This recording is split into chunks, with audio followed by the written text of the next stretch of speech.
Continuamos recorriendo la región de Alsacia.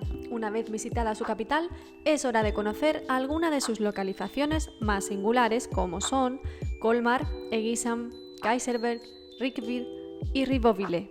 Así que sin más demora, ¡comencemos!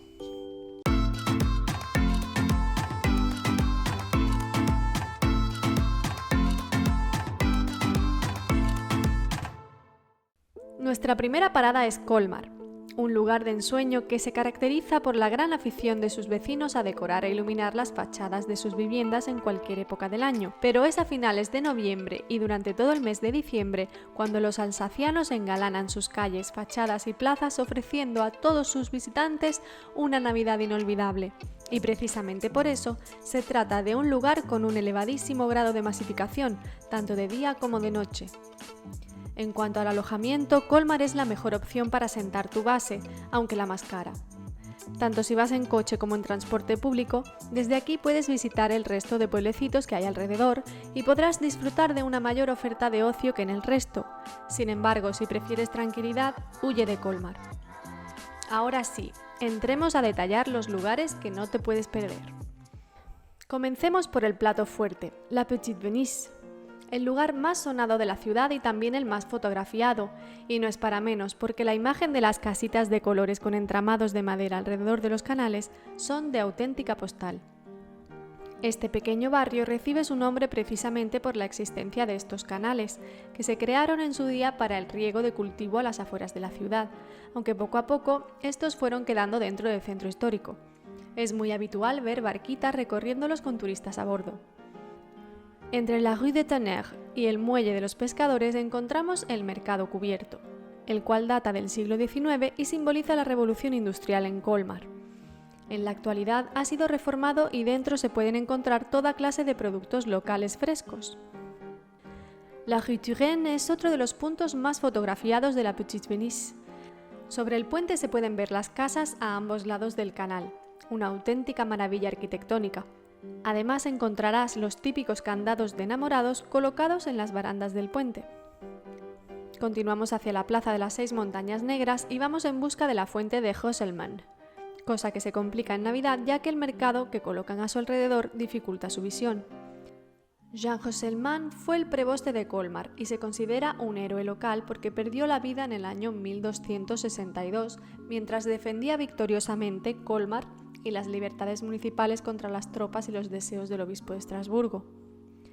Aquí comienza la Grande Rue, arteria principal de la ciudad que nos llevará hasta su intersección con la Rue du Marchand, pasando por la Plaza del Mercado de la Fruta, donde también veréis otro mercado navideño.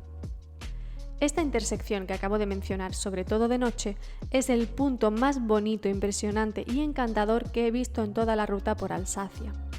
Desde las escaleras de la antigua aduana se obtienen las mejores vistas de sus edificios históricos iluminados con el mejor de los gustos.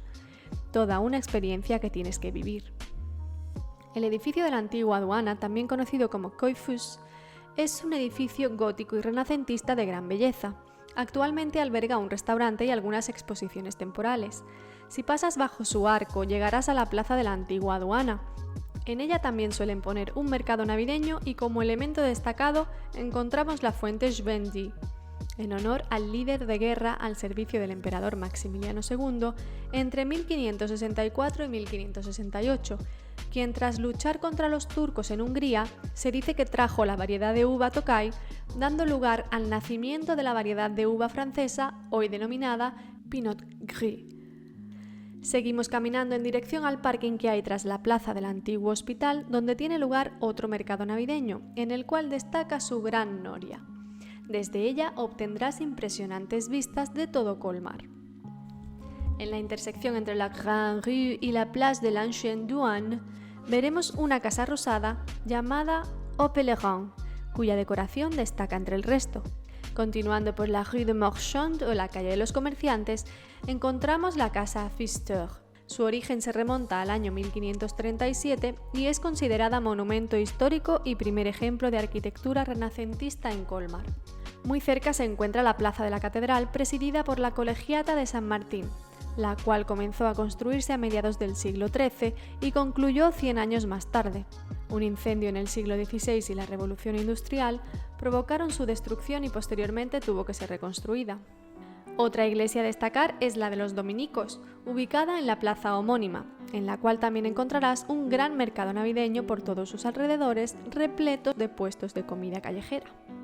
Muy cerca de aquí se encuentra la Maison de Tête, o Casa de las Cabezas, edificio histórico del siglo XVII que fue construido en el hueco que ocupaba el foso de la antigua muralla. Destaca la ornamentación de su fachada con 111 cabezas que representan figuras alegóricas de animales, bufones y máscaras. Hoy en día alberga un hotel de lujo y en las noches de Navidad se puede ver una proyección lumínica en su fachada. Como museos más destacados de la ciudad tenemos el Museo de Unterlinden, situado en un convento de monjas dominicas del siglo XIII, que alberga el retablo de Isenheim, obra de Matthias Grünewald, y el Museo Bartholdi, dedicado al famoso escultor nacido en Colmar y autor de la célebre Estatua de la Libertad que Francia regaló a Nueva York. En el museo se pueden ver los bocetos del diseño original y diversas pruebas que hizo, además de mobiliario original del siglo XIX y objetos personales del escultor. Por este motivo, a las afueras de Colmar se encuentra una réplica de la Estatua de la Libertad a menor escala. Con esto dejamos atrás Colmar y damos paso al siguiente destino, Egisheim. Se dice que este fue el pueblo en el que se inspiró Walt Disney al crear el entorno en el que se desarrollaría el cuento de la Bella y la Bestia, aunque también se dice que fue en Rijkeborg o Colmar. Lo cierto es que podría ser una mezcla de todos ellos, y es así como te sentirás al pasear por sus coquetas calles y plazas, inmerso en un cuento del cual no querrás salir. Dadas sus dimensiones, un par de horas son suficientes para verlo al completo, pero te recomiendo que lo visites tanto de día como de noche, porque recorrer sus callejuelas de día y admirar la arquitectura de sus edificios es todo un imprescindible, pero al caer la noche y hacerse la luz, los mercadillos adquieren vida y la magia inunda la localidad. Si miramos Egisheim desde arriba, podemos observar que tiene una planta típicamente romana compuesta por una sucesión de calles concéntricas que discurren alrededor de la plaza del castillo, en la que podemos ver, como no, el castillo de San León Fals, la capilla de San León IX y la encantadora fuente de San León. Todo ello adquiere el nombre del Papa León IX, hijo de Egisheim. A los pies de la capilla, en su parte trasera, encontrarás un precioso mercadillo navideño repleto de casetas de madera junto al monumento en honor a las víctimas de la guerra de Egisheim. Continuamos por la calle principal que atraviesa el pueblo de este a oeste y donde encontraréis tiendas, cafés, restaurantes y un largo etcétera de establecimientos ubicados en sus maravillosos edificios con fachadas de colores y entramados de madera. Todo un deleite para los sentidos. Otra calle que debes recorrer sí o sí es la Rue du Rempart, un camino de ronda medieval por donde discurría antaño la muralla. Esta calle es el límite que marca el inicio y el fin del centro histórico, el cual es completamente peatonal, por lo que si vas en coche tendrás que dejarlo en los parkings habilitados en los alrededores. Eso sí, trata de llegar pronto porque al caer la noche los pueblos de Alsacia se llenan hasta la bandera y aparcar se puede convertir en tu peor pesadilla. Al sureste de esta misma calle se encuentra Le Pigeonnier, el lugar más fotografiado de este pintoresco pueblo. Incluso madrugando encontramos cola para hacerse fotos con este palomar que divide en dos la calle Rempart. Algo a tener en cuenta es que debido al gran volumen de turistas que hay en esta época del año, comer o cenar en un restaurante sin reserva previa es misión imposible. Si a eso le sumamos que en España estamos acostumbrados a otros horarios, cuando te empieza a entrar hambre te das cuenta de que todos los turistas que llenaban las calles hasta las 7 ahora llenan los restaurantes y no queda una sola mesa libre. En Egisheim concretamente nos tuvimos que ir a dormir sin cenar, pero esto es extensible a todos los pueblos que visitamos, así que tenedlo en cuenta y no olvidéis hacer vuestra reserva. Si eres amante del vino, esta zona está repleta de viñedos y bodegas que ofrecen catas para degustar los vinos más selectos de la región. Y si te gusta hacer senderismo, los alrededores de Egisheim están plagados de rutas por senderos con maravillosas vistas a los verdes paisajes y a sus 3 torres conocidas como los 3 castillos. Siguiente parada, Kaiserberg. Lo primero si vas en coche es aparcar en cualquiera de sus parkings habilitados fuera del centro histórico. Nosotros lo hicimos por €1 la hora. Se paga mediante una máquina poniendo la matrícula de tu coche y hay que dejar el recibo en el salpicadero del mismo. Ahora sí comenzamos nuestro recorrido por la Rue du Général de Gaulle, calle principal de esta comuna y por tanto la que goza de mejor decoración. Más adelante está la plaza del ayuntamiento, en cuyo interior encontrarás un circuito con distintas representaciones de cuentos populares que se instala al llegar la Navidad. Y si continuamos caminando, aparece ante nosotros la iglesia de la Santa Cruz, y frente a ella la fuente de Constantino, un rinconcito con mucho encanto. Tras esta iglesia encontrarás la capilla de Saint-Michel de Kaysersberg, desde donde parte el camino de unos 10 minutos a pie hasta llegar al castillo, del cual solo se conserva su torre. Subir a ella para obtener las mejores vistas de Kaysersberg es algo que no puedes dejar de hacer, además es gratis.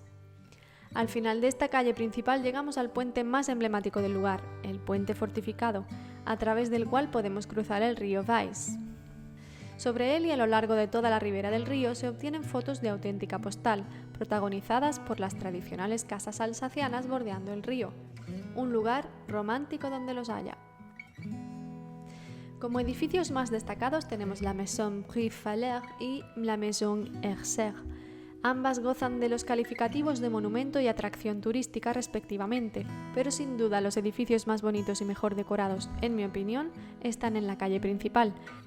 Prepara tu cámara porque no podrás dejar de fotografiarlos.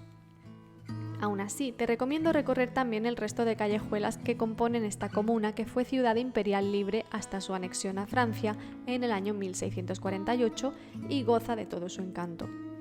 Lo más importante se puede ver en un par de horas, pero lo mejor es dedicar medio día para disfrutarlo como merece. Ahora cojamos el coche y dirijámonos a Rijswijk. De nuevo, un casco histórico peatonal, por lo que hay que aparcar fuera. Nosotros lo hicimos gratis, justo en la rotonda de la entrada, por la carretera de Colmar, a tan solo 5 minutos del ayuntamiento de Rijswijk. Atravesar el arco de entrada y descubrir su calle principal es una pasada. Si de día es bonita, de noche más, o al revés, no sabría deciros, pero de todos los pueblos que vimos durante ese día, este fue el que más nos gustó, así que decidimos volver a visitarlo por la noche. Y no solo nos enamoró a nosotros, sino que está incluido entre los pueblos más bellos del país por la asociación Les Plus Beaux Villages de France. Continuamos caminando por esta animada calle y vamos encontrando establecimientos de todo tipo y edificios de lo más pintoresco que invitan a ser fotografiados sin parar a lo largo de sus escasos 300 metros. Al final de esta calle su plato fuerte, la Torre Alta o Torre d'Older. Esta torre, que data del año 1291, en su día sirvió como puerta defensiva, torre de vigilancia, reloj y campanario. En la actualidad alberga el Museo d'Older, en el que se pueden ver sus 4 plantas. La primera de ellas era la vivienda del guardián de la ciudad, y en lo más alto hay un fantástico mirador en el que podrás ver los tejados de Rijswijk y la llanura. Por la noche en la fachada de la torre podrás ver proyecciones lumínicas animadas. Junto a la torre se encuentra la fuente de Steen, destinada en sus orígenes al lavado de barricas y otros recipientes del vino. Hoy en día es uno de los símbolos de esta comuna. Haciendo esquina con la Rue du Cerf, veréis la tienda Ferie de Noël, en la que se venden artículos navideños de Kat Wolfhard. Continuad por esta preciosa callejuela que luego se convierte en la Rue de Saint-Nicolas e ir admirando la belleza de cada una de sus fachadas decoradas con flores, enredaderas, luces, sus carteles colgantes de forja y un largo etcétera de detalles que no pasan desapercibidos. Otra calle que no podéis perderos es la Rue du Rempart, ya que todavía se conserva gran parte de la antigua muralla que rodeaba Rijswijk. Para llegar a ella tendréis que atravesar el arco que hay tras la Torre d'Older. Ahora bien, en la calle de los Judíos se encuentra otra de sus famosas torres, la conocida como Torre de los Ladrones. Esta era la torre defensiva de la esquina noroeste de la ciudad medieval, antigua sede de justicia y prisión en la que se puede visitar la cámara de tortura y la sala de guardia, además de subir hasta su mirador. A ella se accede por un camino de ronda cubierto y comunica con la llamada Casa del Viticultor, una casa-bodega que data de 1563, en la que se puede ver cómo vivían los enólogos de la época. Esta también sirvió como casa del guardián de la torre. Según la página web oficial, está abierto todos los días desde principios de abril a principios de noviembre. Finalmente nos dirigimos hacia la calle de las Tres Iglesias, donde podemos ver la antigua iglesia de Notre-Dame, la iglesia protestante de Santa Margarita y la pequeña capilla de Saint-Gérard. Como siempre digo, no hay que limitarse a ver solo lo que aquí menciono, ya que hay muchas más callecitas con encanto dignas de ser admiradas, así que dejaos llevar y disfrutad del paseo. Llega el momento de dejar esta maravilla atrás y poner rumbo hacia nuestro último destino, Ribeauvillé. Localidad incluida en la Ruta de los Vinos, que se la conoce también como la ciudad de los violinistas, ya que antaño fue habitada por músicos y trovadores, y como la ciudad de los tres castillos, debido al castillo de Saint-Ulrich, el castillo Gisbert y el castillo Ribeaupierre, propiedad de la familia Ribeaupierre, la cual da nombre al lugar. Todos ellos están ubicados en las colinas cercanas, a unos 6 kilómetros en total, por lo que si te gusta caminar, reserva mediodía para esta ruta. Uno de sus mayores atractivos es el mercado medieval que se celebra durante el segundo y tercer fin de semana de diciembre, en el que se recrea la vida de la época con todo lujo de detalle. Ahora, centrándonos en el pueblito en sí, comenzamos recorriendo la Grande Rue, calle principal que atraviesa la localidad de punta a punta. Al inicio de esta calle se encuentra la fuente del enólogo y junto a ella la oficina de turismo. Más adelante nos topamos con la Maison de Menetrier, o Casa de los Juglares, que data de 1663. Los juglares y trovadores jugaron un importante papel en la sociedad medieval. Eran muy valorados por su capacidad de entretener y educar a la gente. No te puedes perder los detalles de su fachada. En la plaza de la Primera Armada se encuentra el edificio donde se ubicaba el mercado más antiguo que se conoce en la ciudad, alrededor del año 1431. Aquí se recogía el maíz como pago de los impuestos a los señores feudales. Continuamos caminando y observamos la capilla de Santa Catalina, donde se encuentra enterrada parte de la familia Ribeaupierre. Llegamos al ayuntamiento de la localidad, donde podemos ver también su pequeña fuente. A tan solo unos metros aparece ante nosotros la Torre de los Carniceros. Construida en el siglo XIII con sus 29 metros de altura, formaba parte de la antigua muralla de la ciudad medieval. Fue utilizada como cárcel, pero en sus orígenes la parte baja era un matadero y una carnicería, de ahí su nombre. Una de las casas que más llamó mi atención fue sin duda la Maison Sidel. Quizá fuese por su intenso color teja o por el patrón de su fachada, pero te aseguro que no pasa desapercibida. Ahora llegamos a la Place de la Cygne, mi rincón preferido de Ribeauvillé.